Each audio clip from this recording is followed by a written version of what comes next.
saluto amici di Futsal Funner, benvenuti a Santa Palomba dove per la 16ª giornata di Serie D andrà in scena la sfida tra il Montagnano contro il Royal. Pallone scaricato sulla destra verso Bondi, Bondi all'indietro, arriva De Angelis, l'1-0 del Montagnano, palla sotto la traversa. Pallone allargato sulla sinistra verso De Angelis, De Angelis uno sguardo in mezzo, vede Palozzi, lo serve, il 2-0 del Montagnano, raddoppia. Pallone scaricato sulla destra, arriva Bondi e grande risposta del portiere. Pallone scaricato sulla destra, uno sguardo in centro e arriva il terzo gol del Montagnano a segno Bondi. Possesso di palla, ruba palla Tirutanatil, va in contropiede Tirutanatil, Polletta.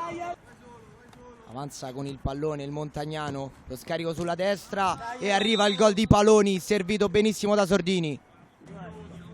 Pallone scaricato sulla destra verso Angeluta, Angeluta supera un uomo, Angeluta poi verso Paloni, Paloni l'appoggia all'indietro, Sordini, 5-0. Pallone recuperato da Paloni, Paloni cerca Mecozzi, Mecozzi con il sinistro.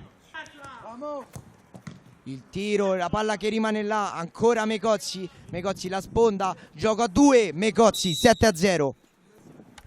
Pallone portato in avanti da Capitan Sordini, Capitan Sordini vede dentro Paloni, Paloni ancora appoggia per Mecozzi.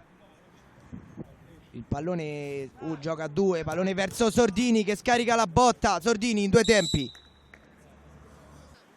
Pallone verso Paoloni, Paoloni rientra sul mancino, Paoloni con il mancino. In avanti il Montagnano, la palla che arriva a Paoloni dentro verso Bondi, 12-0. Schema su calcio di punizione, va Previtali con il destro.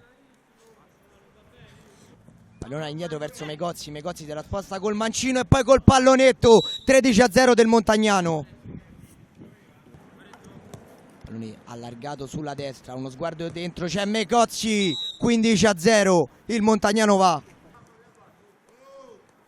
Pallone gestito ancora dal Montagnano, 3 contro 1 e c'è il gol anche ancora per Previtali. Pallone scaricato sulla destra, Bondi, Bondi si accentra, Bondi, il pallone dentro per Sordini. Pallone gestito da Previtali, Previtali è un 3 contro 1, Mecozzi dentro e appoggia in porta Bondi. Pallone Angeluta verso Paoloni, Angeluta con il tacco, la palla rimane là, Angeluta anche lui a segno. Pallone gestito dal Montagnano, palla dentro, Paoloni, 19-0 per il Montagnano.